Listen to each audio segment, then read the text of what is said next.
Hey guys, we're back here again. It's continuing here in the weirdest Oscar season we've ever had, and yeah, I wanted to do an update here. I wanted to wait until I had seen a couple of films that were out on Netflix, like The Five Bloods and Trial of Chicago 7 come out. So I wanted to see those first before I did a new video, and I just about held up to that. I got through Trial of Chicago 7. Well, not got through it. I liked it a lot.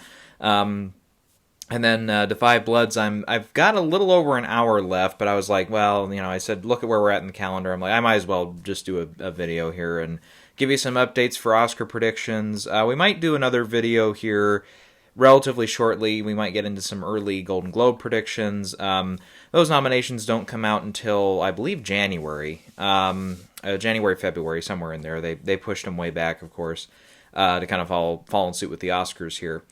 So we'll talk about that a little bit, probably in another separate video there. It's going to be a weird year for the Globes. I'm just kind of looking over everything, and it looks like where we've got everything positioned there, it's like almost every Oscar player is going to fall into that drama race. So, like, all the comedy musical races are all going to be on films that really don't have high hopes for Best Picture. You never know. One or two of them might break in. Like I said, we will probably get to that in a separate video here, but in the meantime here, we do want to focus on, again, the kind of top 8 categories here at the Oscars. Not really a ton of updates here. I mean, I didn't shift things around way too much since the last video, but there's a couple we can talk about here.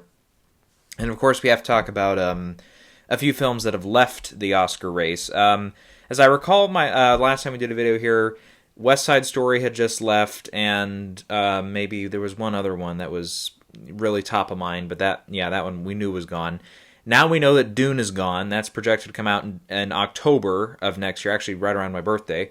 And like I said, I wasn't really wowed by that first trailer, so I mean, we'll see where we're at, with a maybe somewhat regular Oscar season next year. We'll have to see. I mean, I don't know. Like I said, if we get into coronavirus talk, it's like, well, I know. I don't think I'm breaking any NDAs here or anything, but I have a mother who works in a school district in Iowa, and she is supposedly supposed to get a vaccine here this month because she's considered essential worker and all that. Otherwise, I've read like the Pfizer or AstraZeneca vaccines. They'll probably start vaccinating here maybe the week after Thanksgiving, end of the month or beginning of December, potentially. I've read a couple pieces on that. So, I mean, obviously you start there, and then from there, I would assume, I don't know, I mean, every state's going to do it different, everybody's going to have a different opinion on it, but I would say, yeah, get essential workers, medical workers, definitely. Get the people who need it. Not the wealthy billionaires who have been working from home for 8 months. People like me, I've been working from home for almost 8 months now. It's like, I don't necessarily need it right away. And I'm just turned 25 this year, so it's not like if I get COVID, I'm going to croak right away. We hope not. Whoever's listening to that, but yeah, I would say definitely get it to the elderly, the most definitely the most vulnerable. You get to the people who have high blood pressure, diabetes, both of those, people who have had cancers. A little disclosure: the area I live in, like we've had like 3 people die of COVID. I live in a county that has like 11,200 people in it. And like both of them were 80 plus, and they had cancer in the past or something. So it's like, yeah, definitely, we want to get them inoculated first before we go from there. But I mean, obviously, you can't rely on anything way too far down the road. But we can assume that the stuff that they've already rescheduled for 2021 will premiere on that date. Barring any further pushes. But it's going to be really difficult because once we do have stuff coming up online. I guess we can talk about this real quick, I guess, but it's like, I'm just afraid we're not going to see too many people come out into the theaters right away. I mean, it's going to be a slow process, I think, to get people back. I mean, we've just seen this weekend that Kevin Costner, Diane Lane. Yes, Diane Lane. I was going to say Diane Ladd, but I'm like, nope, she wouldn't be with Kevin Costner in a movie unless she was his mother or something. But that opened to like 4 million, and it's like, well, in a normal year, at number 1, we would think, okay, something's wrong. That's a disastrous opening, like we said for whenever we mentioned Tenet this year for its box office performance, and even then, 55 million in a pandemic, that's pretty good, and almost 400 million worldwide, or just over whatever it's at now. It's like, yeah, clearly that went well, but now, of course, we've seen the numbers in Europe have gone up. In the U.S., we've had over 100,000 cases a day, 2 days running, possibly 3. We'll see where the numbers are reported at today. I don't know. Seems like, well, obviously we've had the election this week, so that's eaten up all the news cycles, but it's like kind of weird. It's like as soon as they get a Democrat, supposedly, I mean, we'll see how it holds up here, but depending on where you read your news, you're going to have a different opinion of that, so we won't go into that here. But it's like, we'll see how much attention COVID numbers get if we have somebody else in office. It's like, well, that tells you where the media is at. But anyways, yeah, so we'll have to see, because, still blockbuster movies like Dune and like potentially West Side Story and all the big blockbusters, we're talking Top Gun, Black Widow, all the Marvel movies, DC movies like the Batman and all that. It's like, I mean, if you open them up, say in March or April, just as an example here, let's say we do have, a good chunk of the U.S. population and potentially some of the population in Europe inoculated by then, if everything goes well in one scenario. How many of them are going to go out to the theater? It's like, we don't know. And are the big chains going to be open still? Very likely. AMC, we've heard some kind of ups and downs here in the past few weeks, but I don't know. I wouldn't worry about that. As I've said from the beginning here, we really have to worry about the small mom and pop, box offices there, the small town theaters. Those are the ones, seriously, if they're hurting right now, go out. If you've got the money, go out and make a donation to them or something. Keep them going, because they're the ones that are not insured up the wazoo, that are not going to get bailed out by Wall Street and the big corporations, fellow corporations like an AMC, a Regal, Marcus Theaters, all the big chains and everything, and all the chains in Europe that are over there. It's like they're going to get bailed out. They'll be fine. They'll be absolutely fine through this. Those mom and pop theaters, they're going to be gone, and they're not going to come back. Not for foreseeable future. So, so for that, I mean, I hope we continue to see films released. Obviously, this past week we saw Disney and /Fox pull the Ryan Reynolds one and the Death on the Nile film out of release in December. So now December is pretty much only going to be some limited. And we still have Warner Brothers holding out on Wonder Woman. Again, I would be just like they did with Dune and everything else. It's like, pull the stakes out. They're going to move it again. I would say it's extremely likely at this point. But I don't know if they want to push the panic button with 20th Century Fox Disney kind of announcing, in this past week. They might wait until, I don't know, midweek here of this week before they announce that. But doesn't look good. Outcome not good on that. So yeah, and it's like the more we have these type of movies, like this one, Eternals, Black Widow, we mentioned Top Gun, a few of those other ones there, Quiet Place 2, a few of the other ones that were supposed to open, the James Bond one, No Time to Die. Remember, when those get pushed back, remember that there's another movie, very likely, that studio had, or other studios had on that same date, that now get pushed back, and then that gets pushed back, and then that gets pushed back, and so on and so on and so on. And if we start to come up on some of these dates that they have selected now, like, I don't know, like we've said, I don't know what's supposed to come out in March, April, like the James Bond one, I think. As soon as we get to that date, if the theaters still aren't doing big business, once again we're going to see MGM, and I think Universal has some rights to it this time. We're going to see them push it back again. They might push it to July. They might push it to November like they had previously done. It's just going to get wackier and wackier and wackier. Black Widow's supposed to come out in May, and the Fast and Furious is supposed to come out in April, May, or something like that. They're going to get pushed back, and it's just going to keep going and keep going. And eventually, I think these studios, like they did with Tenet, Warner Brothers did initially. Obviously, it bit them in the ass big time, but eventually they do have to bite. They just have to bite the loss there eventually, because otherwise, we're never going to get stuff opened up again in that way. And, obviously from a movie background, it's like, we've got to have that. Come on, guys. So, but again, yep, at the same time, I don't envy them their position, because, it's a tough call. This is so uncharted territory. Other than, World War II, stuff like that, and even then, they had, obviously, movies churning out all the time. We've never seen anything like this before. So, it's going to be very easy in years and even weeks future where we can kind of be the Monday morning quarterback and say, well, why didn't they just do this? Why didn't they just do that? And anyway, so that being said, now that we're about 9 minutes in, let's get to where we're at here real quick. So my my front runner on a lot of my rankings here remains the same as it was last time. One Night in Miami still out front, then Mank, Trial of Chicago 7, Nomadland, Ma Rainey's Black Bottom in 5th, Five Bloods in 6th, and I think that's where we get into some different rankings here. I have News of the World in there at 7th, The Father in there at 8th, Minari or Minari, I don't know, I'll hear a pronunciation one of these days and I'll get it right. I have that one in 9th, and then I do have Hillbilly Elegy way down in 10th place. And if I were to call this now, I would say Minari on up, yes, expect those to be in the announcements for Best Picture. Hillbilly Elegy is that up to 10, and it's probably not going to make it, one of those slots. And I don't know where to begin here, because again, it's been almost a month since the last video here, so we've got quite a bit going on here. So One Night Miami, I think really the only big announcement with that is they've clarified who's lead, who's supporting, and it's basically, without opening up all the different pages for these, let's go over. I think it was, they said Aldous Hodge and Leslie Odom Jr. are for sure supporting for One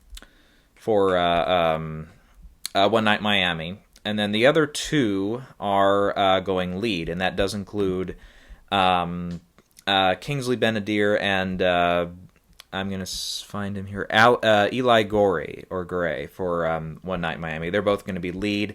The other two will be supporting. Which, definitely opens up the idea that, they're confident they can get possibly 2 slots in there for supporting actor. And by the way, just a quick thing, I mean, we'll get supporting actor here, but I remember last time I was saying, I can't remember a time the Academy had 2 films get 2 slots each in one of the supporting categories. It actually has happened, but it's not in supporting actress. It's actually, or in supporting actor, I mean, it's in supporting actress. If you look clear back to 1949, we had, and I was going to try to have this memorized, but I didn't. We had, the winner was from All the President's Men, All the King's Men, which was a Best Picture winner that year. And the actress's name is not coming to me, but she won for supporting actress. I was going to say Mercedes McCambridge, but no, she won a couple years earlier for Gentleman's Agreement. Whoever the supporting actress was that year, she was like the one nominee who was the sole nominee for a film. Then you had 2 actresses nominated for Pinky, kind of a race relations drama at the time, and then the other ones were, I remember Elsa Lancaster, one of them was one of the nominees. But the other 2 were from, I'm going to remember it here sooner. But without looking it up, so that has happened in a supporting category with supporting actress. But we'll get to supporting actor, because we've seen some big developments here. We'll talk about it a little bit when we get to Trial of Chicago 7, but I think there's another type of, number here we'll see. And I think most people can probably predict what that's going to be, but we'll get there. So then we have Mank in 2nd place for me, and some of the early screenings have begun. It's 93% on Rotten Tomatoes already from the early reviews, and basically everybody is very, very happy with this film from Netflix. They should be very happy with this. It's probably looking at matching or exceeding the number of nominations that Roma and The Irishman got. Both of them landed with 10 nominations. Mank might top that. It's picture, director, actor, supporting actress, screenplay, original screenplay in this case. Sounds like cinematography is likely, film editing, costume design, production design, possibly score, so that's 10 already. We're going to have a very weak, as far as the field, year for visual effects, and it sounds like Mank does have some visual effects in there to help kind of reconstruct the time and everything, so that could be the 11th nomination.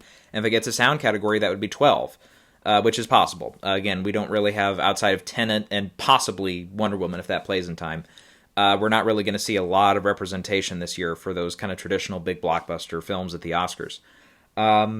So it could land 12 nominations and be the biggest one that Netflix has had so far. Then you have Trial of Chicago 7, which, the big announcement we had, it wasn't too long after my last video, so too bad, but they announced everybody, as I think I had alluded to it as a possibility, and that came true here. Everybody is supporting for this. Everybody, including Sacha Baron Cohen. So, we'll get to the supporting actor race there, but that's the big announcement there. Otherwise, I can talk a little bit about my feelings on this one real quick without doing a full review. I really liked it. I think it's, Aaron Sorkin really, I think, did a good job on the directing tour this time on the director's chair. I haven't seen yet his Molly's Game, which, kind of came and went in 2017. He got the screenplay nomination, but that was about it for that one. yeah, I think obviously, I mean, it's early. This is 2020, but when we're talking best ensembles of the decade, the conversation is going to start here with Trial of Chicago 7. I mean, everybody in this film is excellent. Sacha Baron Cohen is great, great comedic relief. Him and oh God, I'm remembering, not remembering his name now. So we'll go to supporting actor. I'll find his name here. Jeremy Strong, yeah. But yeah, I got there without looking it up. But Jeremy Strong, in my opinion, he or Mark Rylance are like the two MVPs here for this cast. I mean, Jeremy Strong, I've really only seen him in like Big Short and a couple of those other ones. I haven't seen the show he's on, Succession. But yeah, and he just won an Emmy for that. But damn, he was good in this.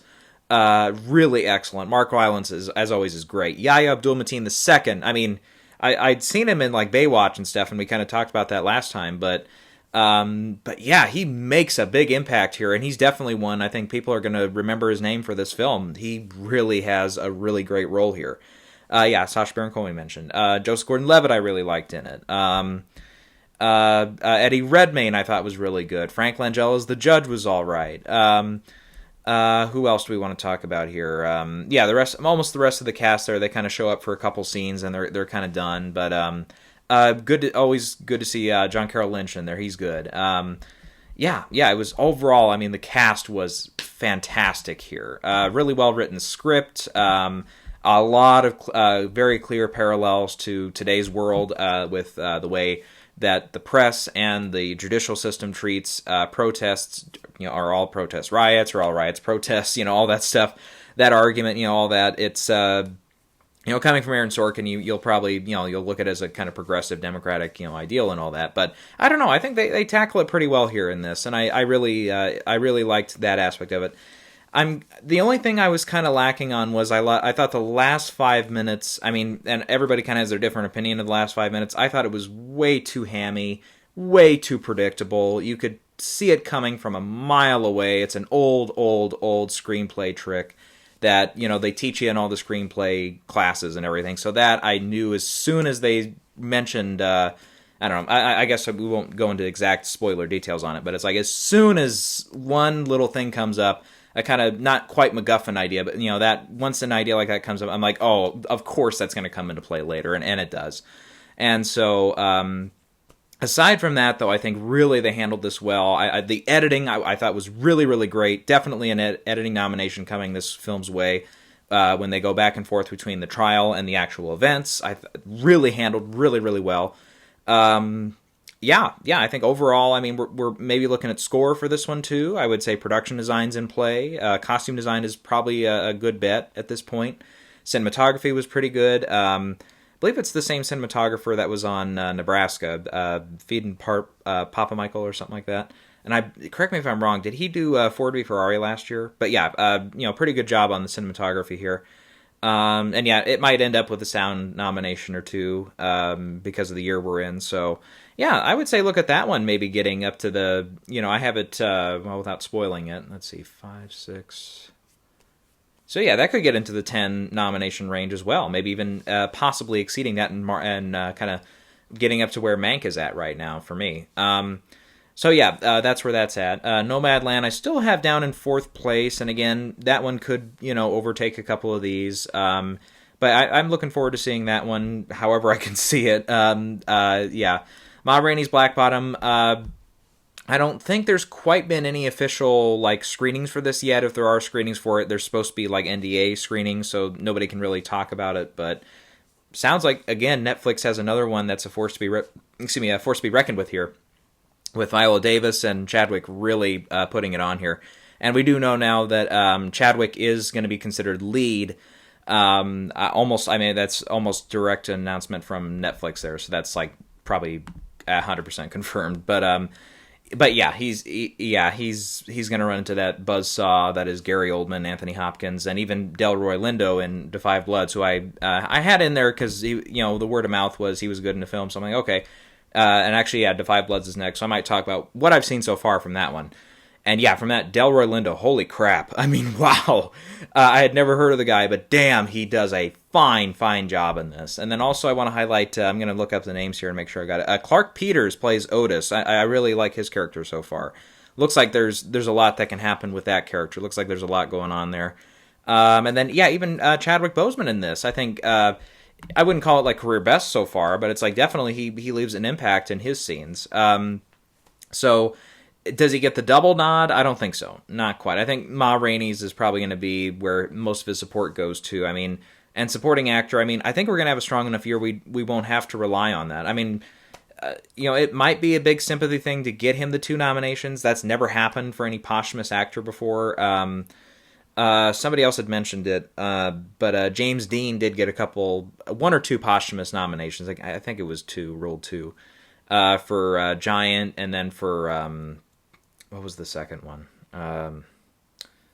Whatever the second one was. Yeah, it was like 1 or 2, or one of them was posthumous at least. But maybe the other one was while he was still alive. I'll need to double check that. But yeah, him, and then obviously you go to Peter Finch, you go to Heath Ledger, you go to the guy from The Postman, Massimo Troisi, or I think that's something like that. That sounds right. Maybe that's the director's name. But yeah, the actor from The Postman. Yeah, so I mean, so Chadwick probably, at least at this point until we see the film, probably lands in that, also ran category where it's like, yeah, I mean, he'll be nominated, but I don't know if it'll be enough to get him the win. Obviously, and again, that's without seeing the film. If we see the film and it's like, holy crap, he is that awesome in it, and he can overtake Anthony Hopkins, he can overtake Gary Oldman, then yeah, maybe.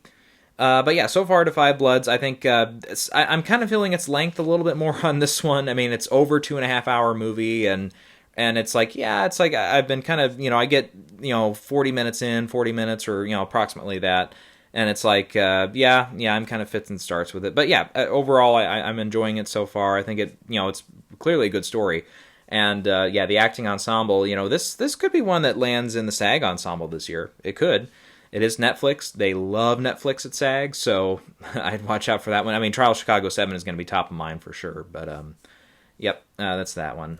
Okay, the News of the World I do have down in 7th place, and yeah, it looks like this one, the more I see it, the more I'm like, you know what, I think in this category it's definitely in. I think in the adapted screenplay category it's in, but a lot of other categories, I think it's probably that 6th nominee. I think Paul Greengrass is probably just outside the bubble there for director. Tom Hanks, same deal in Best Actor. We'll get to supporting actress, but the young actress in that looks like, yeah, she'll deliver a good performance there. Definitely for the tech categories, cinematography, the sound categories, editing, all that stuff. It's definitely going to be in play from the looks of it here. But yeah, each time I kind of see more like a new trailer or a featurette or all that Universal's putting out on it. Yeah, it seems like this one will be a player. Yep, The Father still down in 8th. That Minari, we talked about it last time, and yeah, it does seem like this one is, definitely one that we're gonna be talking about. As we've mentioned, I believe A24 is behind it, so never discount A24. And I haven't seen a preview or anything for it yet. I played at Sundance, is where it did really well. So yeah, I think that one is definitely going to be one that people are going to mention, and yeah, so that one looks like it's solid. Then you get to Hillbilly Elegy. And so far, I don't think they've had any previews for it, but wow. I mean, that trailer was all over the place. I'm sorry, this is not exactly Frost Nixon or Apollo 13 level Ron Howard. Maybe not. So, I mean, really, this might be a big dud. It might end up being a big dud, but for now, I have it in that 10th slot because I don't really know what else to put on there because, a couple of the other ones people have mentioned it real quick. Like French Exit, I think, is one of the first ones I would go to.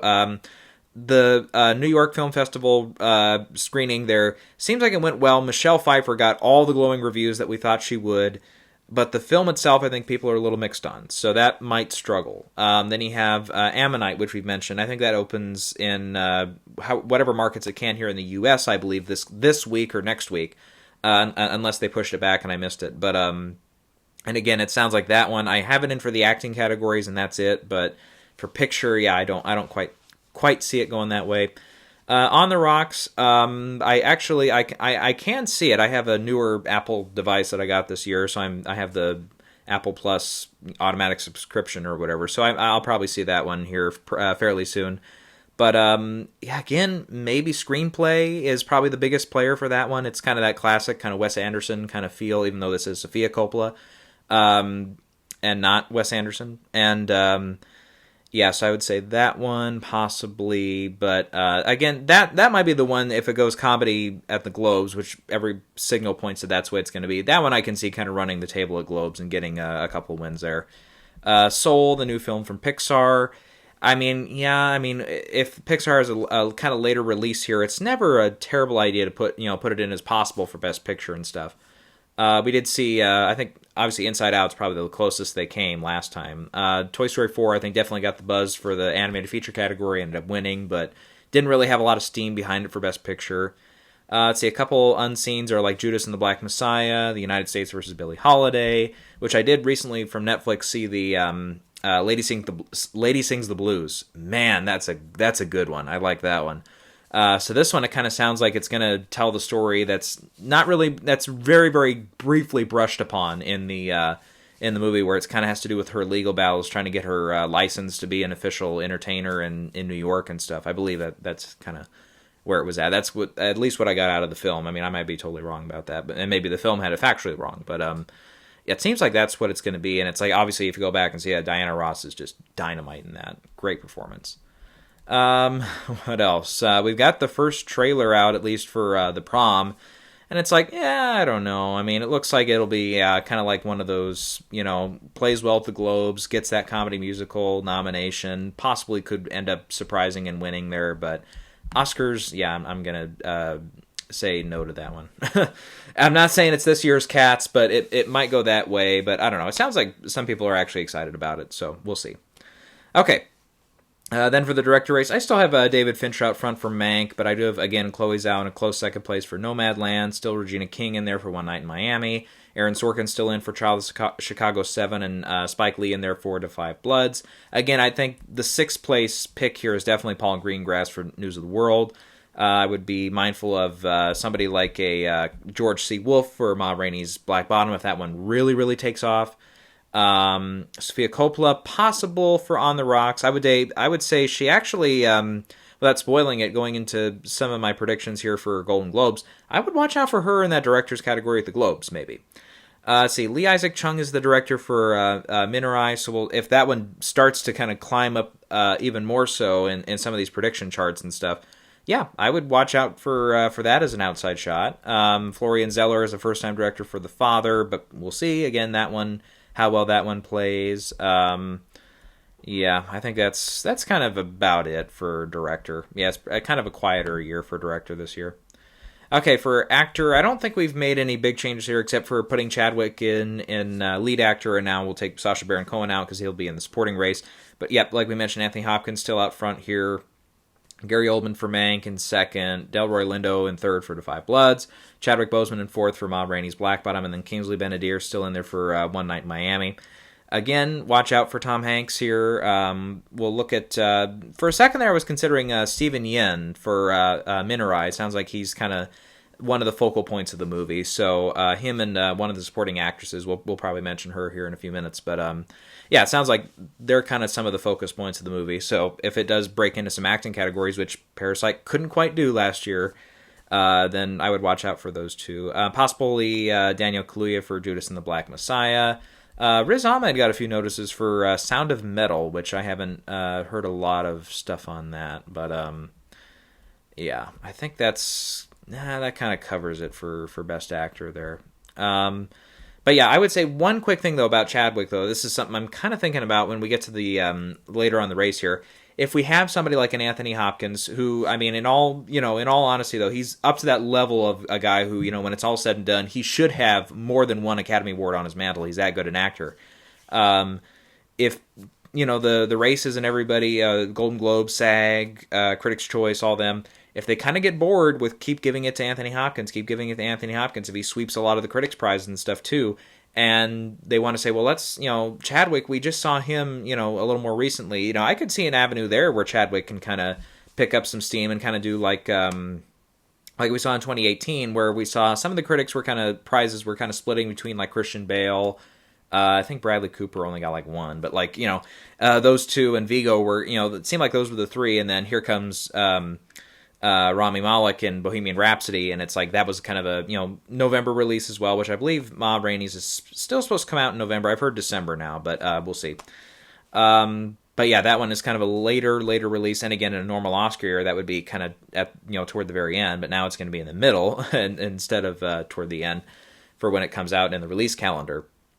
But yeah, I think if they get bored with Anthony Hopkins when everybody has seen that one, all the screeners go out for it and everything, and they want to go somewhere new and exciting, Chadwick's right there. So I would watch out for an angle like that when it comes to the dynamics of the race and who wins and stuff. All right, Best Actress. One more film that we did see leave this category was Respect, the Aretha Franklin biopic. So we know that, what's her name? God damn it, I can't remember her name. Sorry.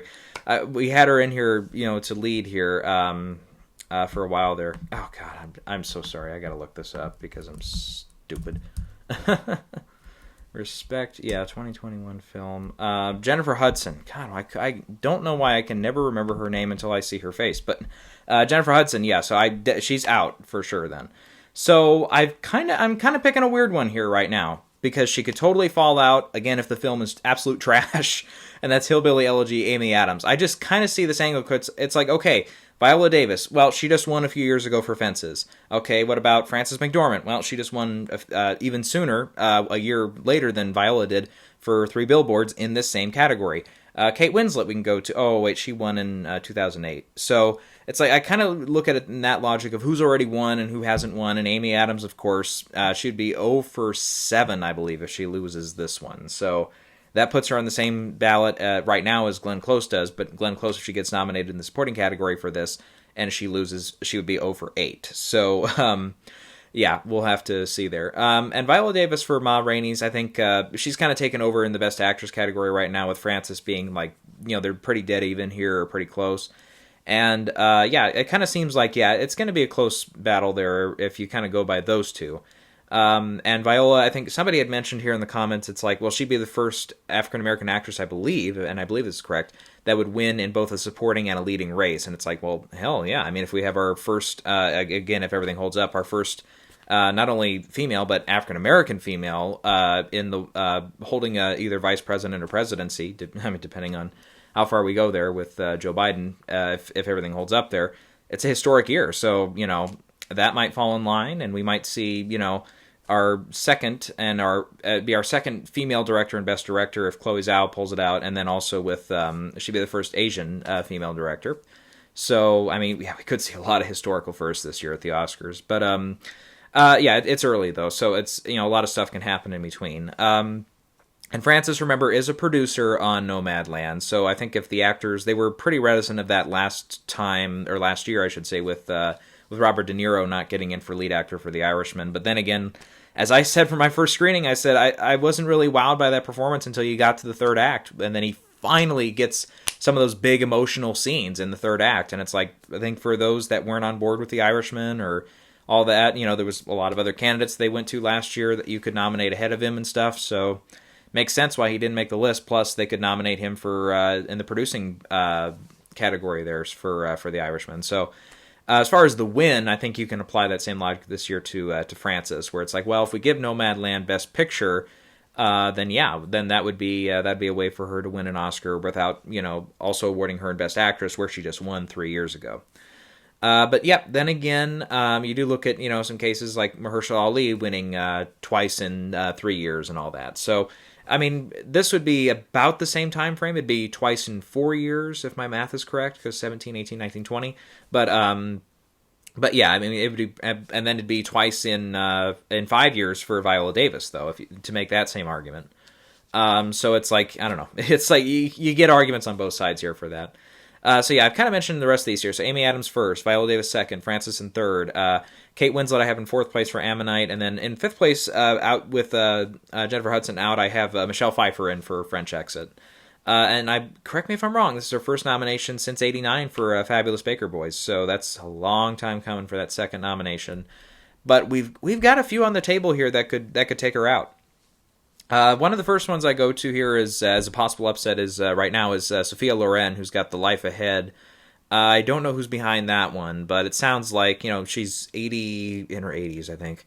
That could be one of her last chance kind of type nominations. We've seen Emmanuel Riva in Amour, and I mean, she wasn't quite up there, but Charlotte Rampling in 45 Years, and, you know, some of those, Isabelle Huppert in Elle. It's like in recent years, they've kind of gone with 4 younger or, you know, middle-aged, you know, respectively, possibly, actresses. Then you go with somebody who's, you know, 65 or up. And it's like, yeah, I mean, that would definitely be Sophia Loren. I don't know, I without being impolite and looking up the ages of some of these actresses, that could apply to a couple other ones on the board here. But yeah, Sophia would definitely be that octogenarian plus kind of candidate there. Then I would look at Vanessa Kirby. I think still has some strength for Pieces of a Woman. She's still pretty high up there in some of these odds here. But again, I'm just really worried because Netflix, they're going to have Hillbilly Elegy. They're going to have Ma Rainey's already in this category. And I think there's maybe 1 or 2 other ones. So it's like, yeah, I just don't know. I just don't know. You know, 3 of them. You know, that's tough. That's tough. Yeah. So that's part of the reason why I don't have her in. Plus, I don't know. It sounds like the film overall got good reviews, but not like outstanding, like absolutely going to be in the Best Picture discussion type reviews. So it makes it a little more difficult in that case. And arguably, I mean, outside of Ellen Burstyn, it's not really looking like this one's going to get a ton of other support from other categories, which is the problem that Timothée Chalamet had a couple years ago with Beautiful Boy.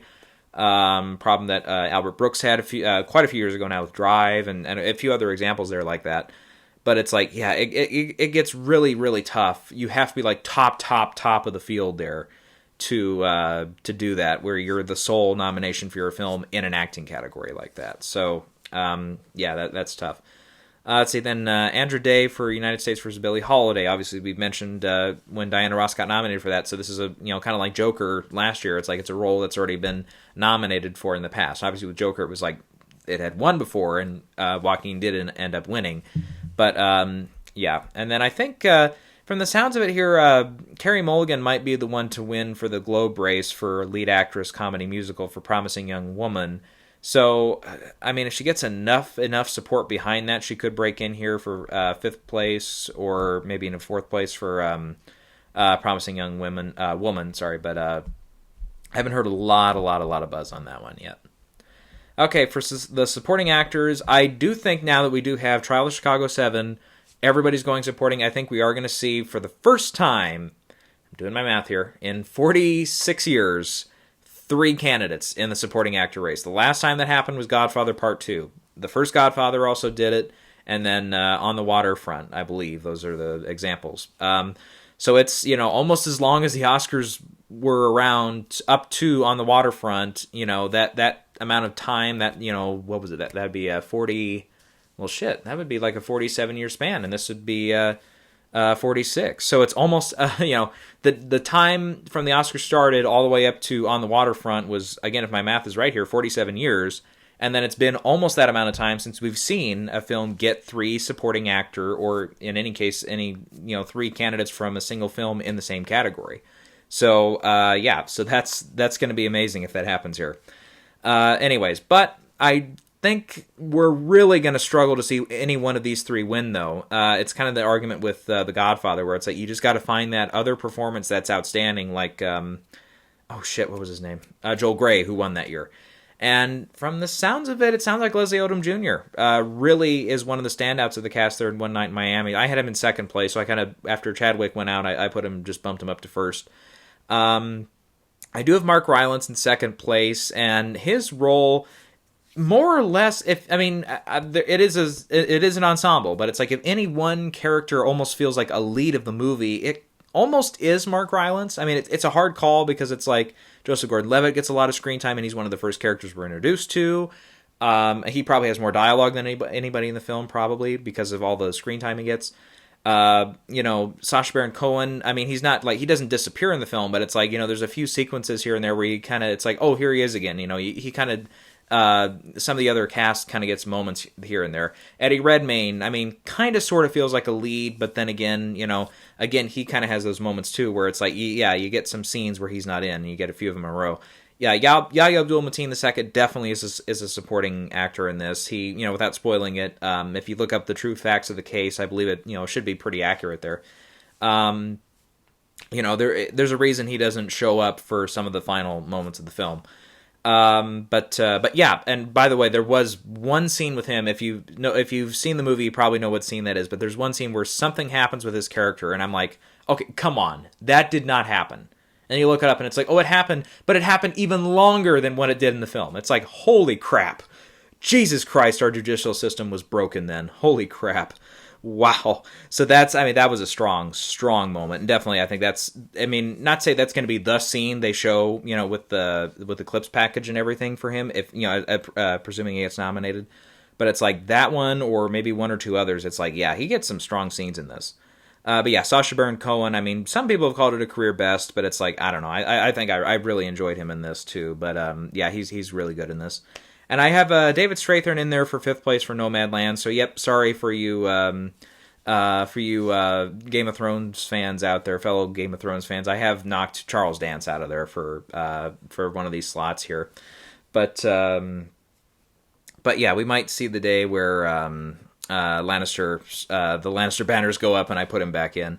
God damn it, I'm forgetting the first name of his character again. Shit. Okay, doesn't matter.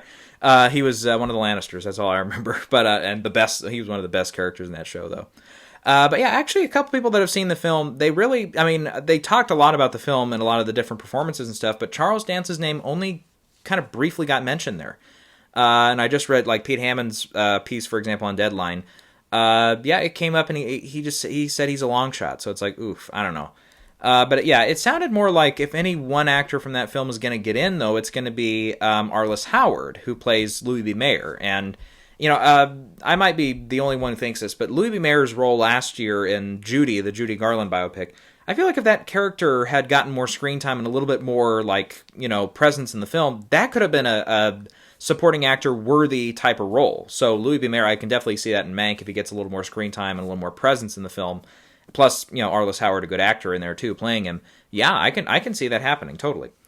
So yeah, that it's kind of feels like, yeah, we've got the 3 guys in there for Trial of the Chicago 7. But again, if it were me, I would probably knock. Oh God, that's tough. That is a tough choice. Maybe I would just go 4, and I would put Mark Rylance in there, Yahya Abdul Mateen II, Sacha Baron Cohen, and Jeremy Strong in there. All 4 of them were excellent. You can't. It's like It's like Sophie's Choice. It's like, pick what child dies. It's like, no, you can't do it. You can't do it. I don't know.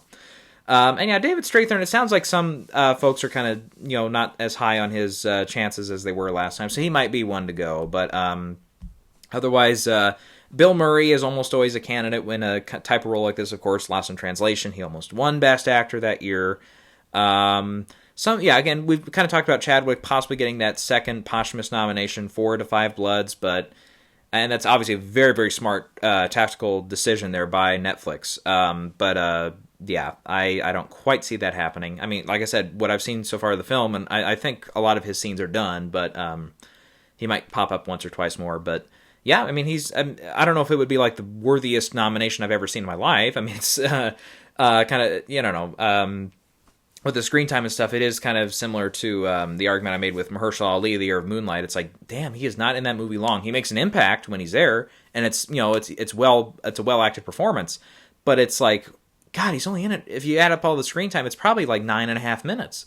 With this, it's probably in that same range for actual, take the stopwatch to it screen time, kind of like they do with they mention that all the time with like Anthony Hopkins for Silence of the Lambs, or Beatrice Straight for Network and stuff like that, or the gal from Midnight Cowboy, they're only on screen for like 5 minutes in those last 2 examples, or Anthony Hopkins winning leading actor for like 11 minutes of screen time, or 11 and a half, whatever it was. It's like, yeah, I get that argument and stuff, but and yeah, that could fall into line here with Chadwick as well. But who else do we want to talk about here? Anybody else? I mean, again, I've seen a couple people going for Lance Henriksen here, possibly for Falling, but it sounds like, yeah, that one's kind of out. Yeah. Yeah, I don't know. Like I said, maybe that 5th nominee is Jeremy Strong, who, again, any other year I would say definitely he gets in, because that's a great performance and a great role for him, and he just comes off an Emmy win. So, yeah. Okay, then supporting actress. I feel like this one might be a kind of a fluid race here a little bit with who gets in and who is not in, because we have I still have Glenn Close out front here, and I think if she does win, obviously we haven't seen the film yet. Maybe she is the kind of silver lining actual like great performance in the film, if there is one. I don't know. From the trailer, it looks like Amy Adams. Yeah, she looks like she actually does give a strong performance, though. So yeah, I would say these two. It's kind of funny I have them both winning, but because they're both kind of the some of Oscars like most losing women in the acting races and stuff. Obviously, Meryl Streep is way ahead of them because she's been nominated like 21 times and only won 3 times, so it's like 18 losses, but which more than doubles what Glenn Close has already lost at 7, so almost triples it actually.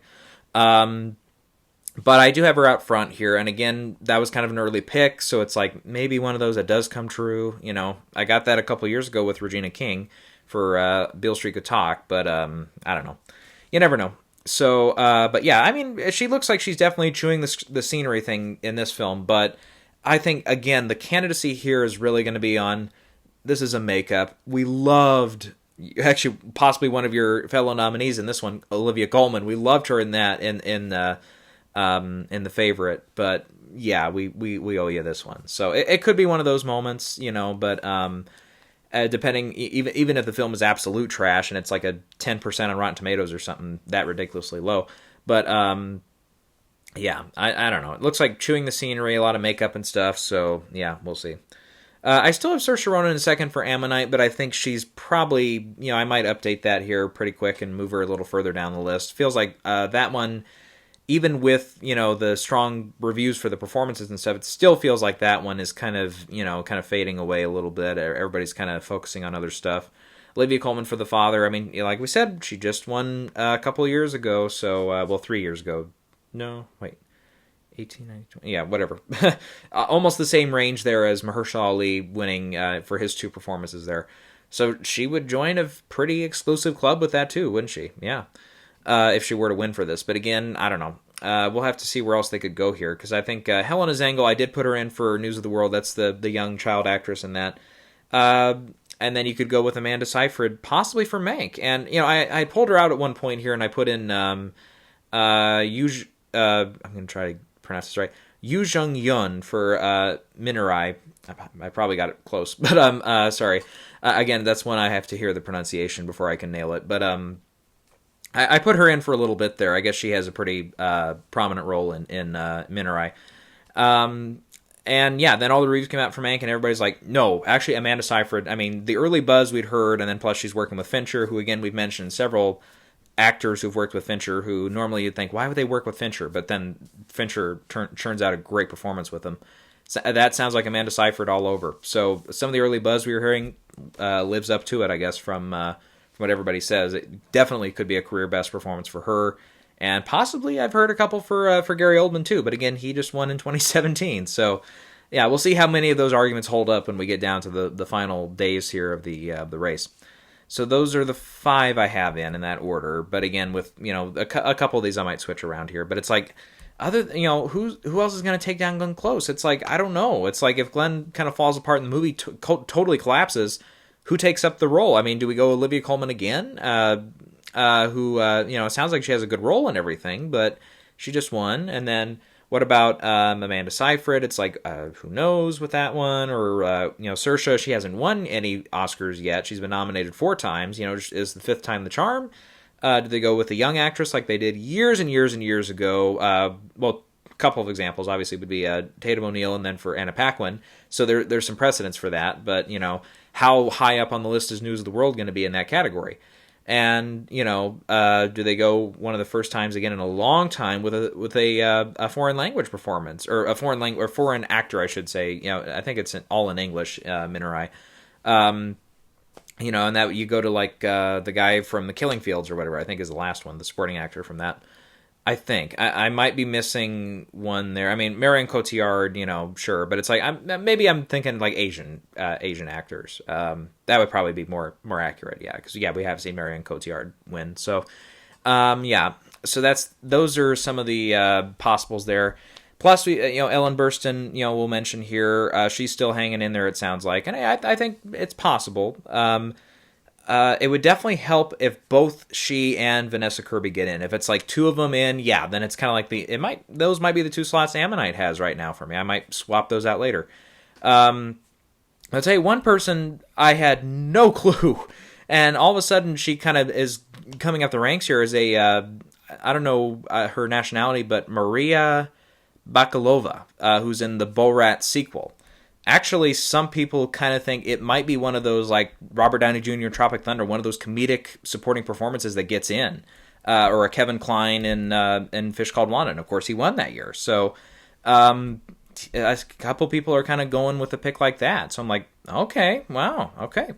If you want to get behind it, sure. I mean, it might be, a weird year like that. And Borat, I think, when we get to Golden Globes, watch out for that one to get a couple nominations for like film comedy musical, actor comedy musical, where it could easily win. And he could, Sasha, I believe, won for the first Borat in that same category. So he could win his second one for the same role there.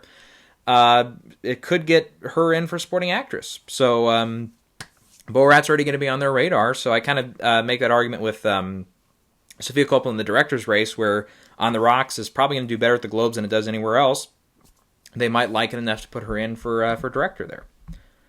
Okay, so that supporting actress race does feel like we've got some room to kind of push some slots up and down for who gets nominated where and who ranks where. But yeah, that'll be an interesting one to watch. In the screenplay races, I feel like, again, the more fluid race here is original screenplay. We'll start there with, I have Trial of Chicago 7 out front here. It would be a posthumous win, though, for Mank. Jack Fincher, I believe, that's David Fincher's father, wrote the screenplay many, many years ago for Mank. And, that could be one that comes through. To Five Bloods, I have in third place, Minerai in fourth, and Soul in fifth place. So again, with this one, the old Oscar adage is you pick, since we've gone to that up to 10, or at a solid 10 slots for Best Picture, you pick 4 of the Best Picture nominees, and then you go with another, a different one for the 5th slot. So it seems like Soul or On the Rocks are the two that everybody's going with here. And I did have On the Rocks in here for a little bit, but I don't know. Soul, there's a little bit more history with some of the Pixar films getting in, including Inside Out. Yeah, God, I couldn't remember the name of that one. Jeez. That one was, I believe, the last Pixar film to get in for screenplay. But yeah, we mentioned a couple here, like Ammonite, possibly. Promising Young Woman, maybe. I've heard a couple people say that one. Never, Rarely, Sometimes, Always. Judas and the Black Messiah, if that one breaks through for picture. Yeah, so it sounds like those are kind of some of the ones they're talking about there. Adapted screenplay, I feel like we definitely have 4 pretty much can't miss ones here. One Night in Miami, Ma Rainey's Black Bottom, Nomadland, The Father. Those 4 feel very, very secure here. And we'll see. I could even see something like The Father kind of taking this. If our Best Picture winner, Nomadland, if that ends up sweeping in director, picture, actress, and they feel like they want to go somewhere else for screenplay, we could see something like Ma Rainey's or The Father take up that one. Or One Night in Miami, if that wins. I have that one, again, winning picture right now, but if that one wins a picture race, an acting race, it could take screenplay along for the ride, too. But it could be a weird year like last year, where, not like last year, with, 2017, with Shape of Water, which was, somewhat competitive in that category, but it was really Get Out versus 3 Billboards. But, we could see a year like that where something like The Father comes up and wins. So, yeah, those are the 4 there. And then News of the World is my 5th place spot right now, and that's just because I think Hillbilly Elegy, I had it in there pretty high up originally, but I don't think it's going to get in now. I mean, not based off the trailer. Then Lookout. I mean, a couple here that are getting some buzz. French Exit, but again, I think that one, you're really playing for Best Actress, and that's probably about it. United States versus Billie Holiday, possibly. I know Lee Daniels he's had some good luck here, and I believe he was the one that wrote and upset big time for Precious, right? For the screenplay? Or did somebody else write the screenplay for that? I thought he was No, he did not write the screenplay. That was Jeffrey Fletcher. So, no, he didn't get the screenplay win for that.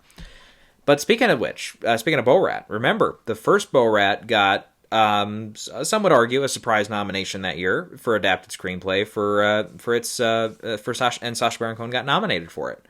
So, in a year like this, that Borat movie, I mean, sure, it kind of popped up and it was the talk of the town for a week and a half, and then I think it's everybody's kind of who wanted to see it has seen it. Personally, I'm like, yeah, I haven't seen I was like 12. I was 11 when the first one came out. And it was I remember when it came out, it was one that people talked about in school, and it was like couple of the kids, who had parents who didn't really care. My parents were a little bit more strict, for at least another year or two for me about seeing R-rated movies. But it was like those that their parents didn't care, or they had older siblings that let them watch it, or where it's like they talk about it, they said, man, this is the funniest movie you'll ever see and stuff. And they talk about how wild and crazy it was. And I remember, it was kind of one of those films where it's like, well, yeah, it looks like it's like a super politically offensive, kind of one of those type films. Still haven't seen it, but it's one I'll catch up with eventually. Maybe I'll try to see it before I see this second one, if it does end up being a somewhat bigger Oscar player this year. I don't know. But, I would say it's possible for that one to break in for screenplay here. Anything else? Not really. Nothing else is really striking out at me here. But, Yeah, I think, again, since we have a year where blockbuster films are really not going to be a big player here, I would say watch out for some of these films, like we've mentioned here, like Mank, or Trial Chicago 7, or One Night in Miami, or Ma Rainey's, or a couple of those other ones there that could really break in. And, last year was a weird year when we had 4 films get 10 or more nominations. Joker had 11, and then Hollywood, I'm trying to remember here, Hollywood 1917, and Irishman got 10. So it was a kind of year there where it's like, well, yeah, they just kind of picked the ones they really liked. And that was, I think a lot of people would point to it just being a shorter season last year that really aided that in that category, in those categories there. And obviously this year it's going to be the same deal. We don't, again, have a lot of big blockbusters playing in the visual effects category, the sound editing category, where in this case really just sound. I keep saying one of the two. I keep forgetting it's just one sound category from now on. So, we don't really have a lot of films that can draw from there. So a lot of the costume design, production design, sometimes we see those Best Picture nominees, pretty much sweep through and take almost all those slots. Other times we will get those, like 2011 years where it's like W.E. and one other film got just costume design. Anonymous, the Shakespeare one that a few people thought had a shot that year, but didn't turn out. So we will see years where those kind of films, they get the one slot that everybody projects them in, and then they're kind of done. But this year, probably not. We're probably going to see a lot of these, period pieces kind of do very well in those races and stuff. So, I would watch out for some of these films, maybe, multiple films getting 10, 11, 12 nominations in that range. So, that's clearly going to be down the road when we get more into the tech categories, but again, probably this year the good bet is just going to be on, okay, your costume design and production design, the design categories. Some of those films just rely on the period pieces there. Film editing, just take, your 5 likeliest bets, more or less, and you'll get that one right. Cinematography, kind of the same deal. Sound category, probably throw in Tenet, throw in, possibly Wonder Woman if it comes out in time. Couple of those possibly, and then rely on a couple Best Picture players. Visual effects, kind of the same deal. But again, we'll get into some of the tech categories a little bit further down the road. But again, we do have a long time here before the Oscar nominations come out, and I think I'm going to try to find the date here. Maybe I can find the date here. I believe, if I'm not mistaken here, March 15th is when the nominations come out, and then the ceremony will be held in April, something like that. Which, again, years and years and years ago now, they used to do it that way, but it's not that way, now it's been, more pushed up into February and stuff, but it'll be strange, it'll be different, and we'll continue to kind of press on here. That'll wrap it up for this video. We might get into sometime here very quickly. We'll get into some Golden Globe predictions. That might not be the same time I'm shooting this. That might be a separate time, but we'll get into Golden Globe predictions as well. It'll be an interesting year for that whole award show as well. So that's all I got for now. So thanks for sticking with me here, and we'll keep going. We'll keep going in this weird, strange, unprecedented, uncharted territory Oscar year.